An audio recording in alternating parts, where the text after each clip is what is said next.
I really remember thinking, I hope we lose consciousness before the flames. Look how quick it's moving. I really thought that I was going to die. It became the strongest tropical cyclone ever reliably observed on Earth. It was like being inside a washing machine. Watch out, John!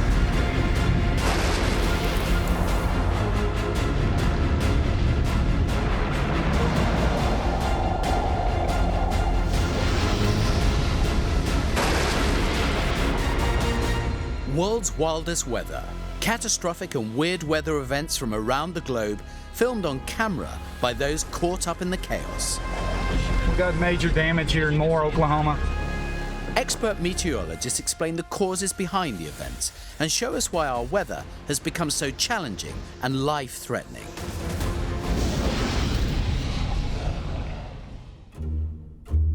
Australia has huge and incredible bushfires. Some are necessary, as the fauna relies on them as a way of reproducing, but they can pose a massive threat to humans and livestock. Emergency warning for a bushfire burning under catastrophic conditions. So I realise now that we were in danger, but it didn't feel like that at that moment in time. I reckon the fire front's probably about 5 kilometres at a guess at the moment, right at the head of the fire here. We were travelling at 50 or 60 miles an hour, and it was keeping up with us, it was chasing us. For the Pinery bushfire, all the elements were there, lined up one after another, and what it equated to was a catastrophic event. First of all, there was the heat in October 2015. Temperatures across South Australia were 5 degrees above average. And then what followed was the wettest November since 1971. Rainfall records were broken again, which prompted plant and vegetation growth. So this increased the fuel load over a huge region. In November 2015, Peter Rosenfeld and Vera de Ruyter were on a family holiday to Australia, and oblivious to the danger that lay ahead. It was a 4-week adventure, and the adventure would take us from Darwin to Adelaide on a 3,000-mile road trip. The Grass Fire Danger Index is pretty much a measure of how much danger there is in a region of fire. Now, on the day of the fires, it was predicted to be around 148. Anything higher than 150 is deemed catastrophic, but on the day of the fires, it actually exceeded 200. This meant that the fire was going to be catastrophic, uncontrollable, unpredictable, fast-moving, and a danger to life. We just left family in Whyalla, and they told us that we should take this nice back road because we'd already seen the main road. Little did they know what dangers lay ahead for them. The old dust devil's happening. It's hard to tell whether they're actually fire in the distance there. So this part of South Australia, they'd been suffering from drought for around 12 years, and it was a very intense drought. Let me give you some numbers. The amount of rainfall they'd lost within those 12 years equated to 1 year's worth of rain. Textbook conditions for a bushfire. The temperatures in the area were skyrocketing, with vast parts of the state recording daily maximum temperatures of 12 degrees Celsius above average, around 40 degrees Celsius. A tinderbox of dry bushland was waiting for ignition. Homes are getting awfully close to getting threatened. That's the township of Pinery there. When we looked south in the direction that we were heading, we saw a cloud formation, and it was quite spectacular. So when we were driving towards this weather front, this cloud, it seemed to be just a cloud in the distance, but it stayed there, and it became bigger and bigger as we approached. Peter and Vera were innocently driving towards one of the worst bushfires South Australia had ever seen. About an hour into that journey, we realised that this cloud hadn't really got any bigger. It was just covering the whole horizon as it was an hour before. And we started to feel that this was something big. It was something exciting. A bushfire is when you get a fire that happens in natural environments. It could be naturally caused, or it could be a human influence that leads to that wildfire, and it's generally going to burn in wild conditions. But as we know, whenever it's burning in wild conditions, typically you're also going to interact with human developments, houses, buildings, anything that's in the way, roads. So as that bushfire is spreading, usually by wind-driven elements or a boundary that's moving through the area, a cold front, a dry line, anything that can move air through, that will drive the fire and change the way that it is moving, which is why bushfires can be so dangerous. At the moment, still pretty windy conditions over the mid-north. As Peter and Vera drove towards their unexplained cloud, they were becoming mesmerised by its threatening beauty. We remembered making an observation about it, thinking, wow, that looked quite impressive, and it's in our direction. We might get a storm this afternoon. It is an unfamiliar sight to see something of that enormity coming towards you. It was the whole horizon by this time. It was our complete field of vision. The final stages of approach to this cloud, as we then thought, was one final photograph moment when we stopped and Vera got out of the car and she walked across the road to take a picture.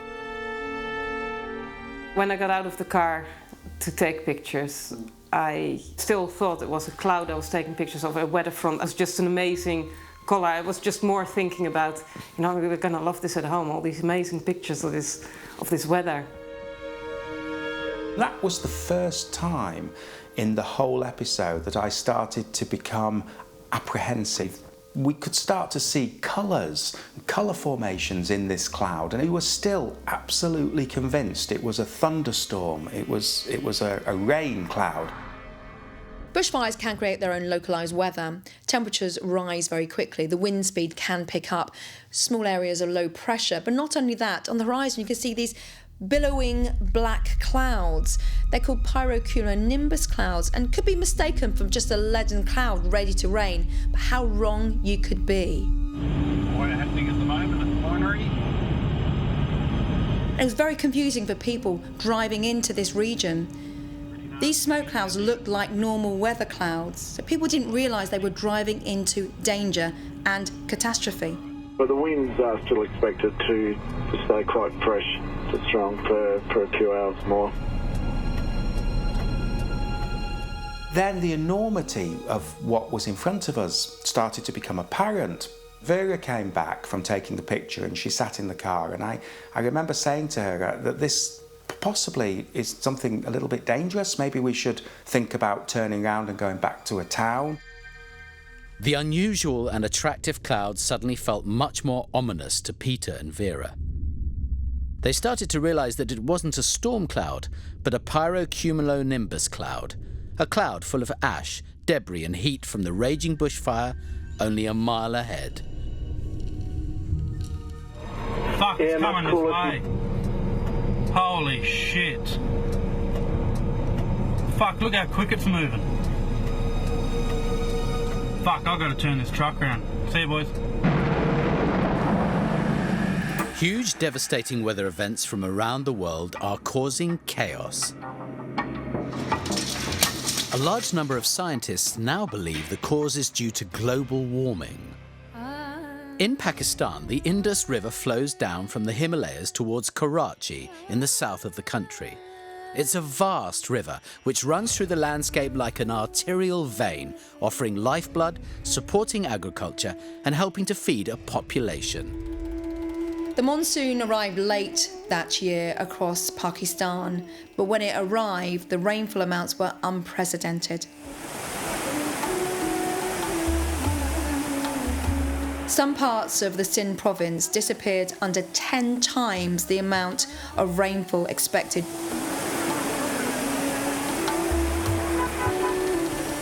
Prior to the monsoon, the heat really builds across India, Pakistan and the Indian subcontinent. Temperatures can reach in excess of 40 to 50 degrees Celsius. So the natural process of the monsoon as the rains push northwards during the season is vital and life-giving. However, sometimes there's too much rain and it becomes life-threatening. So in Pakistan, you had it worse because it was about a year of dry weather, and then it got a ton of rain over about 4 weeks. And after a year of dry weather, the soil just cannot handle that amount of water in such a short time. It can only absorb so much. The southwest monsoon season in Pakistan normally runs through July to the end of September. In 2010, the rains arrived, but they were much heavier than usual.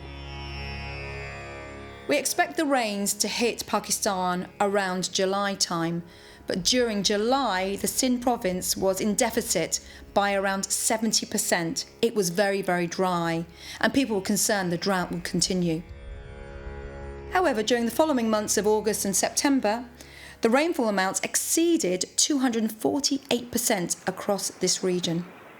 So let me put that in perspective. Normally during a monsoon season, the Sindh province will get around 120, 130 millimetres of rain, and that's enough to sustain agriculture during the next season. But during this season, rainfall amounts exceeded 400 millimetres. The monsoon rains are not evenly distributed. They start off as showers. There may be a little bit of a dry spell, then more rain surges in. Now, for the southeast of Pakistan, they don't see as much rain as, say, the further north, places such as the Punjab. But during this year, the tilt of these lows, these monsoon lows, was slightly further southwest. So the southeast of Pakistan was in the firing line for a lot more rain. Not only that, an area of high pressure built towards the west, across Iran, across the western side of Pakistan. So once the rain kicked in, it wasn't going to go anywhere because it was blocked towards the west. And as the rain persists and you get a feed of very warm and moist air coming in from the Arabian Sea, these systems are fed and the fuel continues and the rain continues.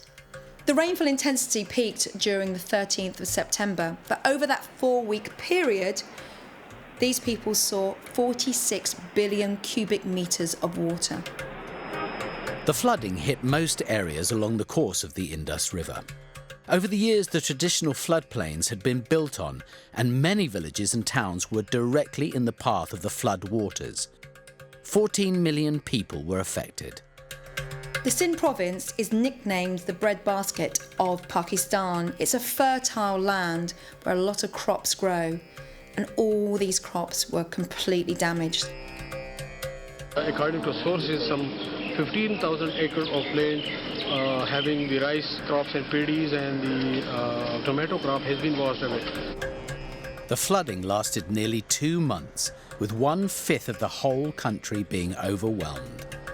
The United Nations viewed it as one of the worst humanitarian disasters in recent history.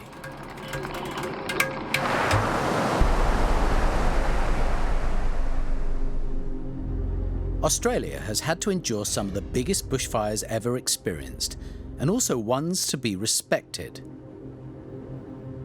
As tourists Peter and Vera carried on their road trip, they began to realise that what they thought was a giant rain cloud was actually much more dangerous, and they were driving straight towards the flames. There was an air of apprehension, and we then moved on about another mile down the road, and that's when we came to the forefront. We came within yards of this cloud. So we pulled up behind this lorry, and I could see the red lights of the lorry sort of in a dark, mysterious, sort of being swallowed into this fog. I am actually quite frightened. That was the first time we realised that this wasn't a rain cloud or a thunder cloud. It was actually smoke. We smelt smoke.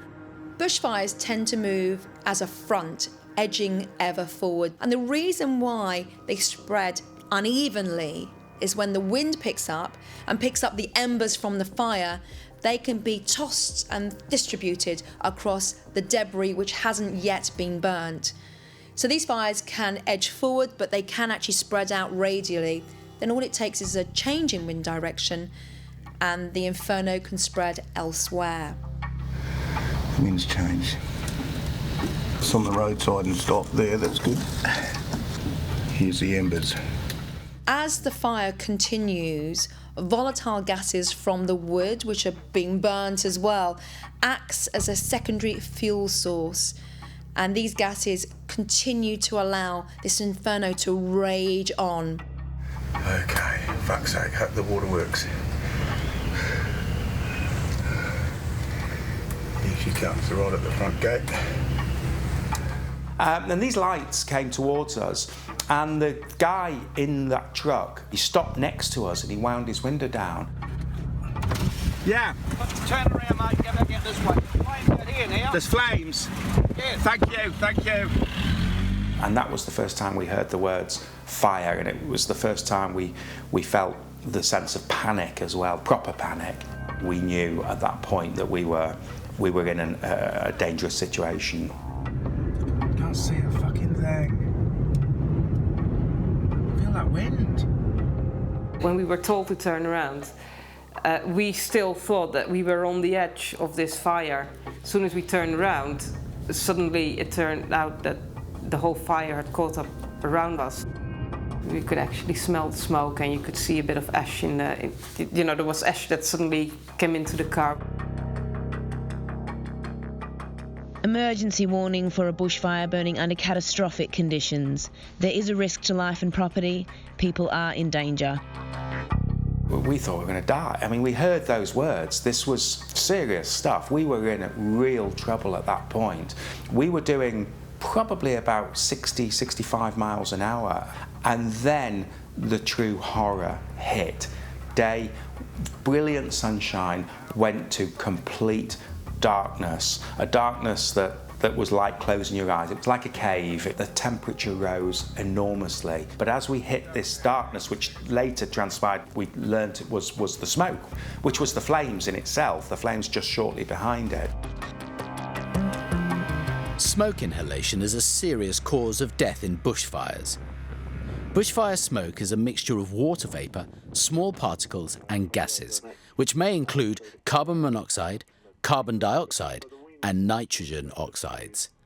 So as that bushfire is spreading, usually by wind-driven elements or a boundary that's moving through the area, a cold front, a dry line, anything that can move air through, that will drive the fire and change the way that it is moving, which is why bushfires can be so dangerous. Don't worry, we're in serious trouble here. It was an oven in the car. Then we saw black particles coming through the air conditioning system and through the vents. We started to cover. We were actually brushing off black ash particles and red hot embers. The car's spluttering. It is, with the fucking air. The ash has got into the air. The car was starting to choke, and we then saw the embers come across the road. We actually drove through the embers. You could hear the clicking and cracking sound as the embers hit the side of the car and went under the tyres. Jesus Christ. I really thought that I was going to die. I realised that we were going into a deeper and deeper and deeper darkness. Oh yeah, you can see it there. What, fire? The fire's there, yeah. Fucking hell, we're in the middle of a bushfire. The Pinery bushfire was raging over 82,000 hectares. Peter and Vera were running for their lives. We were travelling at 50 or 60 miles an hour, and you could see that we were not going to outrun it. It was keeping up with us. It was chasing us. At some point, we were either going to suffocate or burn to death. No sooner we were in it, we were out of it again. We were in this brilliant sunshine again, and it was the weirdest thing. And we looked behind us, and we could see the edging of the smoke there, and we could see the flames at that point. They were close. The experience I had was a life-changing experience. But the most interesting, or probably the most fascinating that I find, is those decisions, those life-changing decisions. Should we have gone on? Should we have turned around? Should we take the left fork? Should we take the right fork? All very deep and meaningful in life, because they're all decisions we make every day. Peter and Vera were caught up in one of the biggest bushfires in South Australian history. 2 people died. It destroyed over 360 properties and killed 70,000 livestock. They were lucky to escape.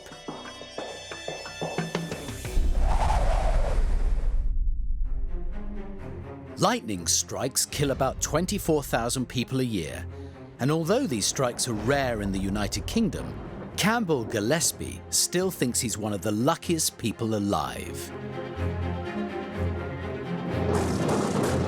I was actually given the last rites. My parents were asked about donating my organs. I was that far gone on the Sunday night. 25 years of driving ambulances, I've never ever come across anything as severe as that.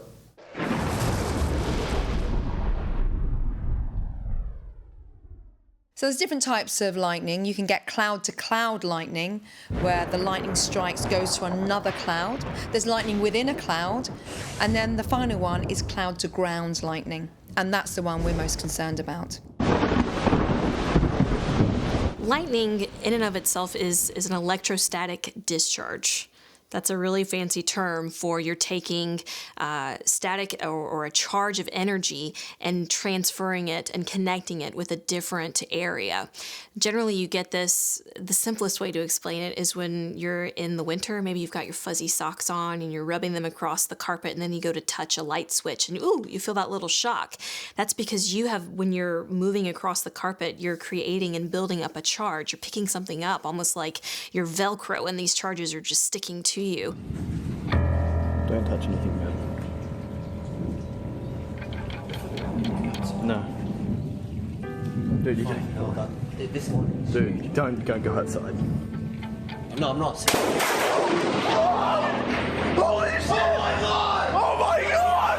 The fucking Holy shit! filter!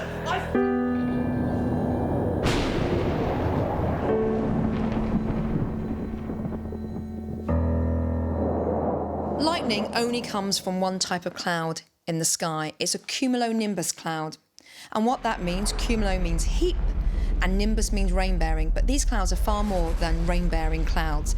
They are huge, they are angry, and they're violent. Strong winds, hail, snow, heavy rain, updrafts, downdrafts, lightning and thunder. I was the first lightning strike victim the hospital's ever had in the history of the hospital also, you know. No one's ever come across it before. So we're a bit dubious whether he had been struck by lightning or he'd just been found.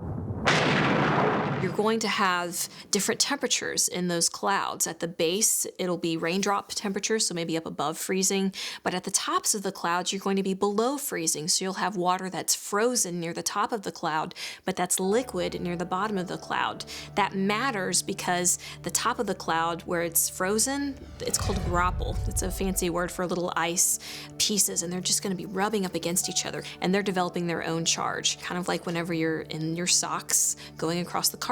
So now you'll have the base of the cloud, that's one charge, the top of the cloud, that's a different charge, electrostatic charge, and then the ground beneath it, as the cloud is moving over that ground, is going to have inherently a different charge. Yes! And as that current builds up, so there is a release, hence the lightning.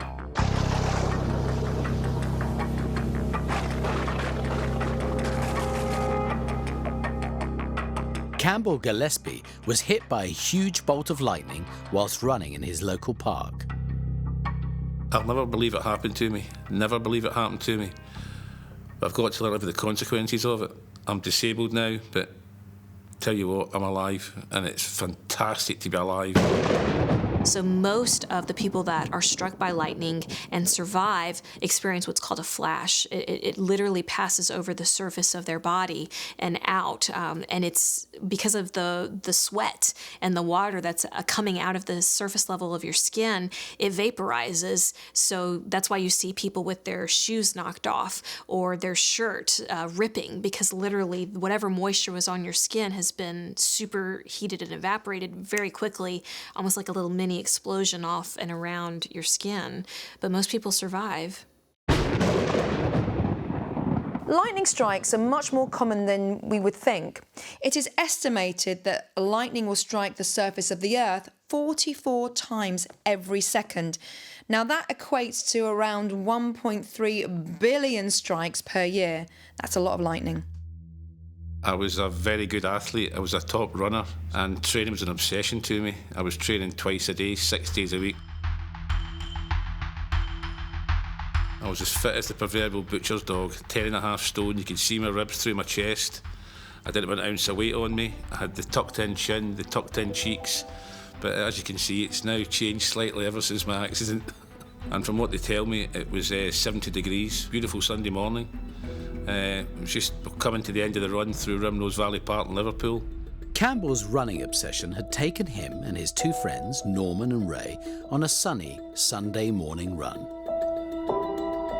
Now, if you can hear thunder, then you're within 16 kilometres or 10 miles from a thunderstorm, and you can, at that distance, be struck by lightning. There was a storm rumbling in the distance, but not close enough to worry them, or so they thought. 5 minutes out of the park, Norman hears a rumble of thunder. So Norman, being Norman, counts it. And he counts to get the flash, he knows it's far away, and he counted 10, so 10 miles, we'll just get back to the gym in time. And then instant storm, rain in 10 seconds, and then bang. Campbell had been struck by roughly 1 billion volts, an unlucky 1 in 300,000 chance.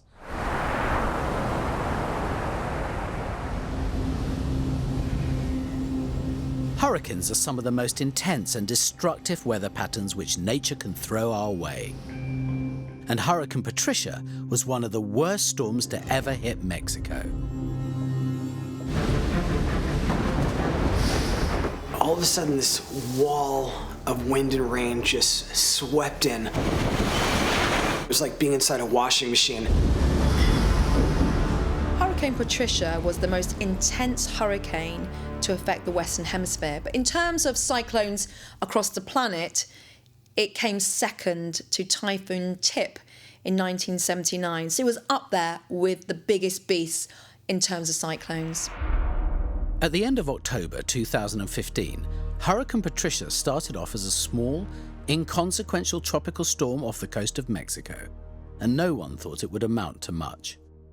Patricia was a bit of a surprise. It was a late season storm. It just kind of formed off the coast of Mexico, and the computer models, which usually tell you what's going to happen in the future, didn't really show anything beyond just an average hurricane. Patricia was struggling at first with a couple of competing reasons for why it couldn't get really strong at first. It was moving over some cooler ocean waters, and that's the fuel. So if you cut off that warm ocean water fuel, it's really not going to be able to intensify as much as it could if it had that warmer ocean water. So as it was moving over the cooler waters, it had a hard time really getting its oomph, getting going. Cyclone is the generic term for cyclones, hurricanes, and typhoons. It just depends where they develop. So hurricanes develop across the eastern side of the Pacific or the Atlantic, and cyclones develop across the southern hemisphere. Typhoons occur across the northern hemisphere, but across the western Pacific and the Indian Ocean. A hurricane is a circulating storm that's completely independent of anything else. It doesn't require cold fronts, warm fronts, anything else. It just forms of its own volition. It is its own self-contained system. Generally, it forms from a disturbance, anything that can get convection, meaning thunderstorms, going. And they're generally disorganized at first in a tropical environment over the ocean. But as time goes on and the conditions are right, meaning little wind shear to rip it apart and warm ocean water for it to continue to feed off of, then these thunderstorms gradually become more well organized together, and they start to spin as one unit together in a cyclonic fashion, meaning it's around an area of low pressure. Unbelievably tough chase. Not only is this storm incredibly dangerous, the strongest ever on this side of the Earth, maybe the strongest hurricane ever on Earth, it's also a very hard storm to chase. The ocean is always a needed component for you to get a hurricane or a tropical system because it's the fuel for that system. Otherwise, you just have a regular complex of thunderstorms that you can get over land or over ocean. But the ocean is what's providing that tremendous amount of energy and moisture to turn it into a cyclone. So when you have little wind shear but warm ocean waters, you've got the right ingredients with that initial disturbance to create a hurricane. To be a hurricane, a cyclone has to have winds of at least 74 miles an hour. A major hurricane, meaning a really strong one, has winds of at least 115 miles an hour. Patricia was incredible.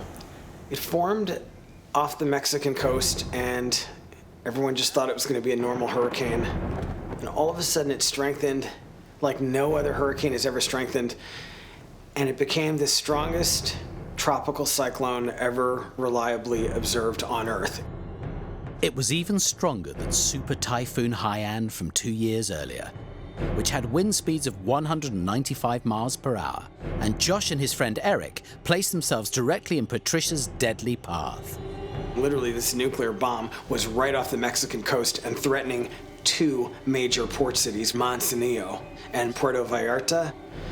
As you can imagine, there was really serious concern about this as it wobbled toward the coast. The biggest challenge with Hurricane Patricia was that the computer models that analyse and produce forecasts telling us where these storms are going to track completely failed. It could not cope with how quickly the centre of this low developed and intensified. We call it rapid intensification. Rapid intensification really happens when a system or a low pressure increases in wind speed by around 40 miles an hour over 24 hours. But with Patricia, the wind speed increased by 120 miles an hour. So these computer models could not cope with it and did not resolve it and create such a huge beast, which then lurked across the eastern Pacific and rampaged much of Mexico. Out in the Pacific Ocean, Hurricane Patricia was gaining momentum. When we look at hurricanes, we tend to look at where the track of the hurricane is going to be and how intense the winds are going to be.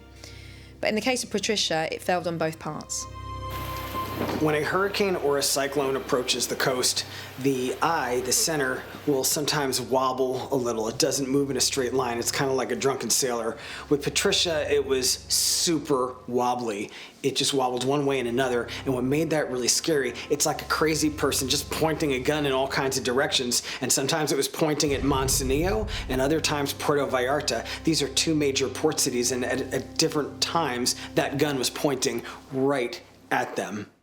Exactly where Hurricane Patricia would make landfall was proving very difficult to predict.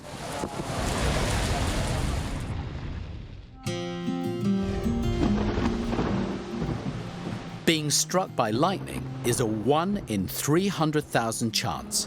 But on the 10th of August 2003, Campbell Gillespie became that one.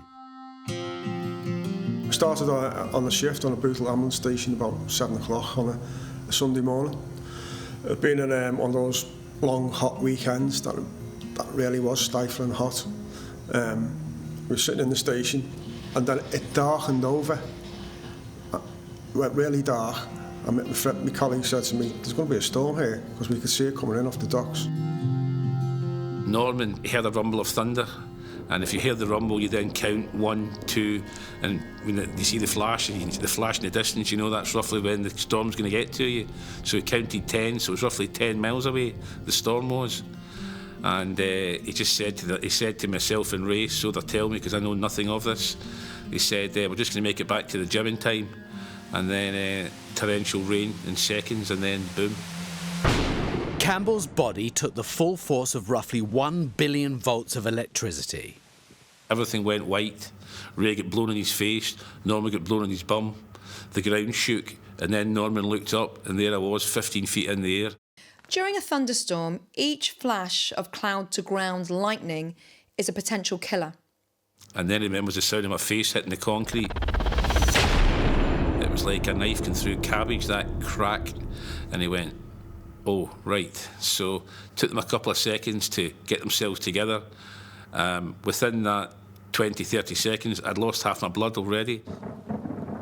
We heard the lightning in the distance, and then the rain started, and then it was proper fork lightning right over the station, to be honest. And next minute, the phone went. The lady on the other end said, I've got a male, approximately around 40 years of age, that we think is being struck by lightning in a park in Crosby. It is surprisingly possible to survive a lightning strike. About 90% of people who are struck by lightning, which granted is rare, they survive. They generally have nervous system damage. It could be to their brain or to their skin that is happening after a lightning strike. I landed plumb in the concrete in the middle. My face was destroyed. I'd swallowed my teeth into my lungs. The lady said that the guy being struck by lightning, at first, we're a bit sceptical about it. It just threw us, to be honest, you know. Mike Pye and the paramedic team rushed to treat Campbell. First one we thought was cardiac arrest. We thought the guy was dead, to be honest, when we got there. He was blue. He didn't seem to be breathing. There was a river of blood coming from his mouth, his ears, his eyes, everywhere, going down the road. Campbell had been blown high into the air by the force of the lightning. His massive injuries were caused when his body slammed onto the concrete. The lightning went from me, had metal on, I had the gold chain on, and the lightning went for the gold chain. It blew the crucifix off, but the chain is vaporised into my neck. And I carry it around with me to this day. When we checked him over, the chain had gone, disintegrated, and there's a deep burn mark right the way around his neck. But the gold cross was stuck to his chest, and I actually picked it up and it's still hot. Lightning, unbelievably, is 5 times hotter than the surface of the sun, coming in at a staggering 30,000 degrees Celsius. So you don't want to be anywhere near it. I think the electrical bolt has hit the chain, and with him being soaking wet, it skimmed off his body and gone through his foot. And that's what's flipped him in the air. People have been struck in their body have survived. The big one is to survive a strike to the head. That's almost unheard of. There's only 2 gentlemen in the world who've been struck in the head who are alive. You're talking to one of them. Even though most people do survive lightning strikes, I cannot stress enough how important it is to not test your luck. It is important to get into a secure location. If you're outdoors, an easy find is inside an automobile, because that frame of the metal around you is going to act like a cage to disperse the energy around you, much in the same way that your skin would disperse the energy around you, except we want something else to do that instead of your skin. Do not go under trees. Trees are excellent targets for lightning, and if you're close to a tree, trees do not handle lightning as well as the human body does. They tend to have the sap and the water inside carry the current of the lightning, because bark is not like skin. So the lightning is going to travel through primarily the inside of the tree and it will explode. So you don't want to be near a tree as it's being struck by lightning. It's not just the flash in the air that can be a potential killer. Lightning strikes the ground, and then lightning can actually travel underneath the ground and find you, and you're the earth, and come up that way. The threat of lightning continues much longer than people realise.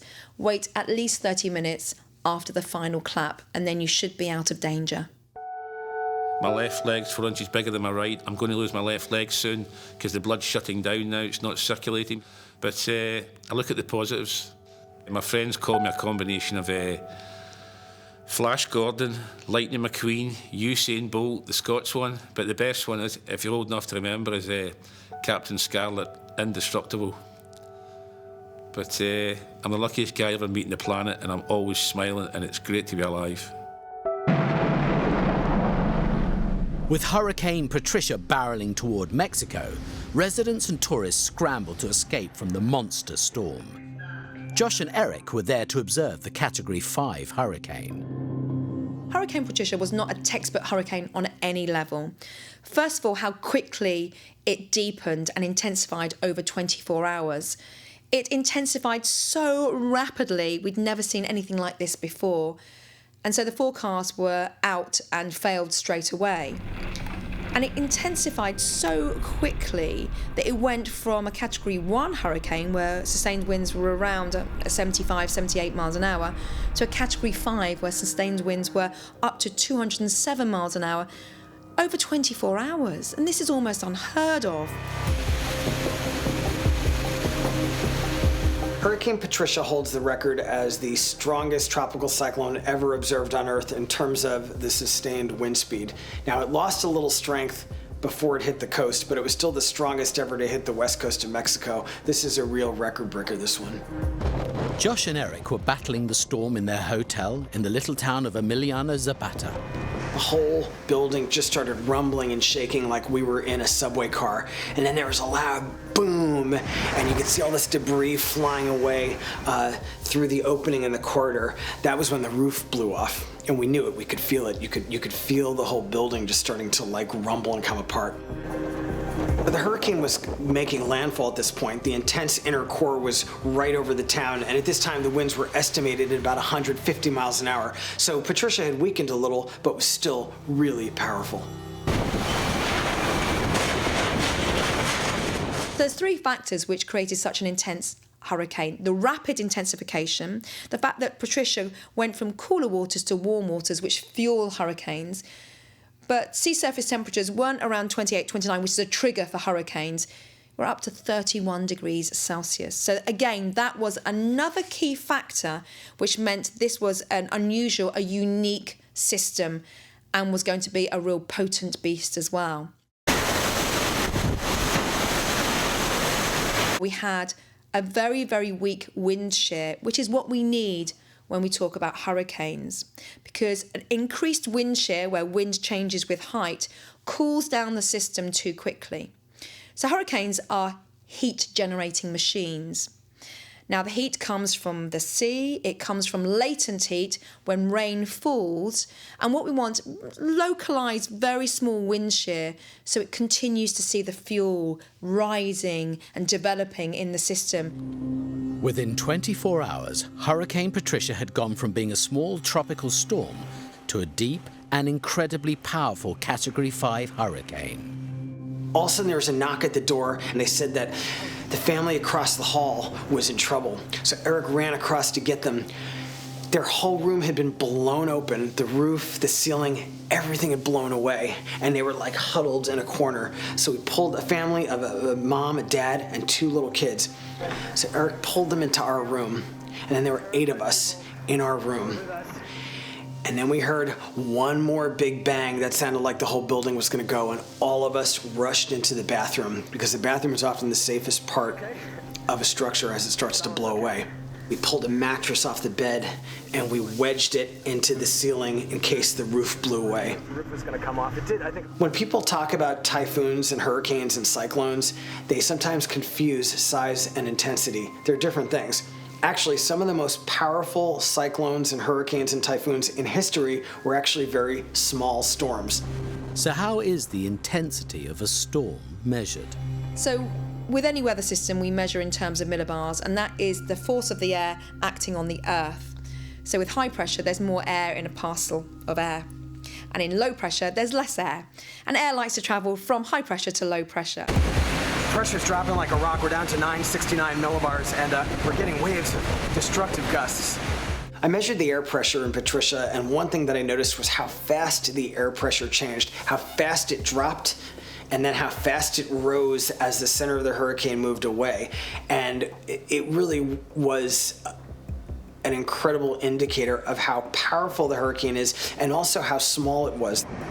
The surface pressure in the center of Hurricane Patricia wasn't 940, 930, not even 910. It was 886 millibars. That's intense, that's deep, that's record-breaking. Josh and Eric were crammed into the hotel bathroom with the family, whilst the hotel seemed to be disintegrating around them. It was really crazy, just 8 strangers crammed into a tiny bathroom together, just 8 human beings in fear. Hurricane Patricia's energy was beginning to wane. Still blowing hard. A lot of destruction. The hotel is badly damaged. Josh, Eric, and the family were lucky to survive one of the most intense hurricanes ever to hit Mexico. So after the hurricane passed and we crawled out of the hotel, the amazing thing was it had lost so much of its roof, and our room was one of the few rooms that still had the roof on it. This is the room of the family. of 4 that joined us during the storm. So we were just like really crazy lucky. We went into town the next day, and yeah, it was pretty smashed up. But this part of Mexico, they get hurricanes a lot, and it's not a wealthy part of Mexico. It's actually pretty poor, but the houses are built so solid. So there's a lot of damage. All the trees were gone, a lot of roofs blown off, but the houses pretty much stayed up, and they protected the occupants. I've been in a lot of hurricanes all over the world, and the 3 that made me fear for my life were Odile, Patricia, and Haiyan. Remarkably, Hurricane Patricia only caused the deaths of 6 people. It was later reclassified as a Category 4 storm, which was ferocious yet missed the major populated areas of Mexico. Otherwise, the outcome could have been more tragic.